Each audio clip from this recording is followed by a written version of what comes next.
玩时的热情。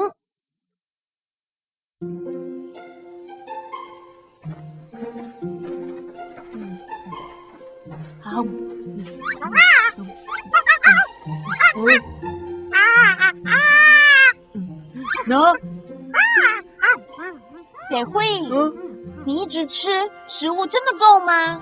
我当然有把点心也算进去啊。不过一直吃这些又干又冷的东西，我也快不想吃了。是啊，还真想吃点热热的食物。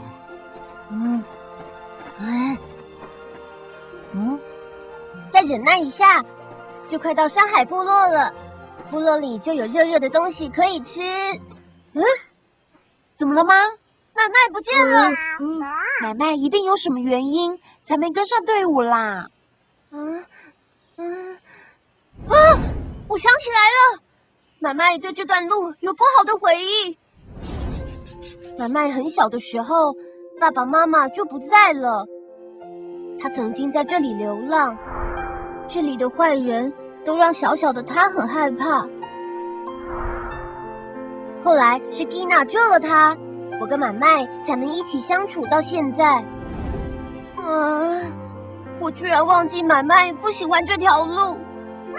所以买卖是想起以前的回忆才躲起来的吗？我们分头去找买卖吧。记住，不管有没有找到，都要在天黑之前回到这块大石头。好。白燕，你一个人吗？你不是最怕熊了？先找到买卖比较重要。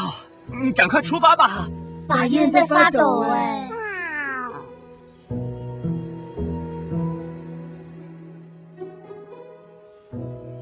买卖，快出来吧！先别出来好了，不要出来！不对，买卖，出来吧！买卖，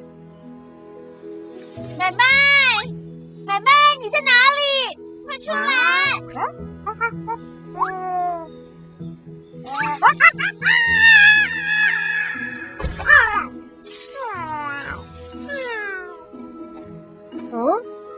你有听到什么声音吗？没有啊！有了！买卖走到土里了吗？不是啦，是终于找到吃的了，有龙葵叶，还有地瓜。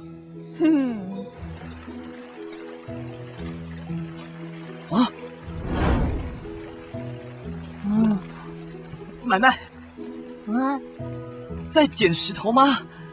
大家都很担心你，我们快回去吧。妈，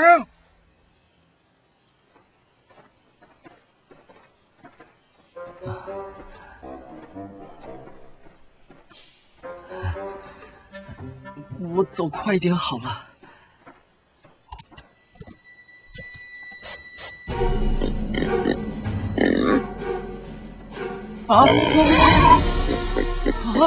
奶奶别怕，我有弓箭。为什么？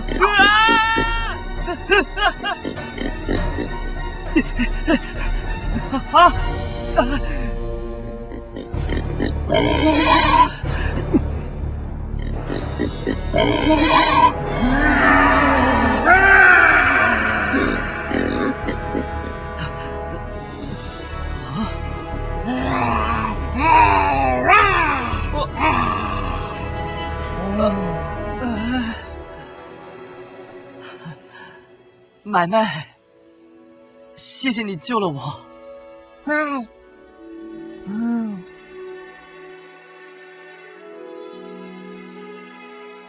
买卖，你怎么能不说一声就自己跑掉呢？你知不知道大家找你找得有多辛苦？好了，时候也不早了，我们离开这里，找个地方吃东西吧。买卖，你捡这么多石头要做什么？你想要做石头火锅？不要啦！我采了很多龙葵叶跟地瓜，大家不要吃石头了。太好了，原来奶奶有带锅子来。伊达，把石头烧热。穆尼饿昏头了吗？要煮石头吃。多萨，用奶奶带来的槟榔叶鞘做一个锅子和汤匙，锅子下要放藤垫圈，锅子就不会打翻。Jello，还有香甜的山猪肉叶子，加水，把吃的跟石头都放进去。山猪肉会长叶子？不是啦，是我们排湾族的植物文旺。文旺的树干剥掉树皮后，看起来很像山猪肉的花纹，所以才会叫做山猪肉。热乎乎、香喷喷的石头火锅完成了。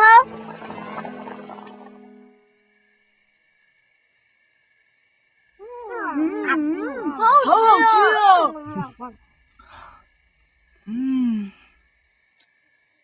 没想到冷冰冰的石头也可以拿来煮火锅，这里的石头好神奇呀！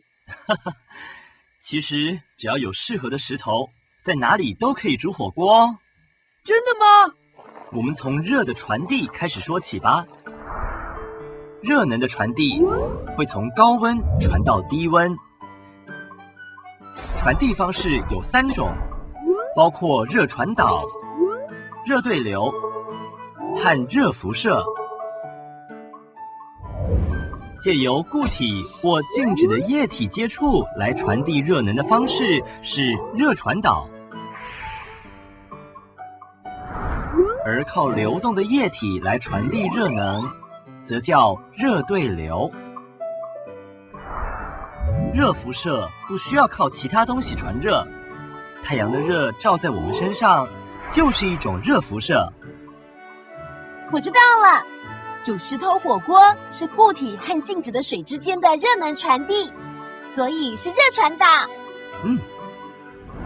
除此之外，我们可以搅拌锅子的水，利用热对流，让温度升高更快。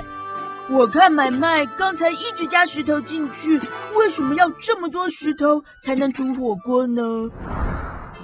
这是因为锅子内所有石头和全部的水的热容量不一样。热容量是指一个物质的温度上升1度所需要的热量。当物质数量越多，热容量就会变大，需要更多的热量来升高温度。而一锅水的热容量比一颗石头大。在水变得滚烫之前，石头的热能就会传递完了，所以我们需要不断拿烧红的石头来更换冷却的石头，去维持并且提升水的温度，这样才能吃到热腾腾的石头火锅哦。虽然大人教我和买卖要挑这种石头来煮火锅，但是我们都不知道为什么它适合煮火锅呢？这种石头叫麦饭石，它不像其他石头一样烤了会爆裂，污染食物，所以是最适合拿来煮火锅的石头。原来如此。对了，买卖，你不是因为不喜欢这段路才躲起来吗？怎么会想到要捡麦饭石回来呢？妈妈啊，是啊，还真想吃点热热的食物。啊，原来是因为这样啊！买卖，谢谢你让我吃到这么温暖的石头火锅。是啊，幸好有买卖，不然我早就被山猪攻击了。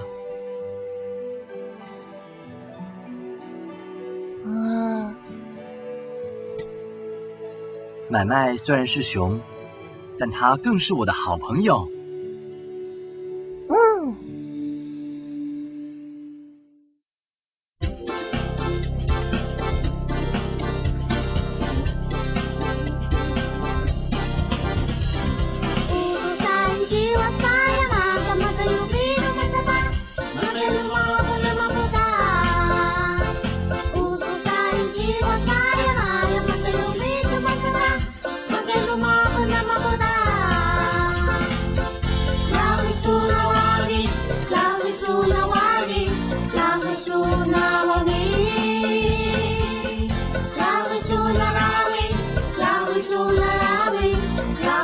牛奶。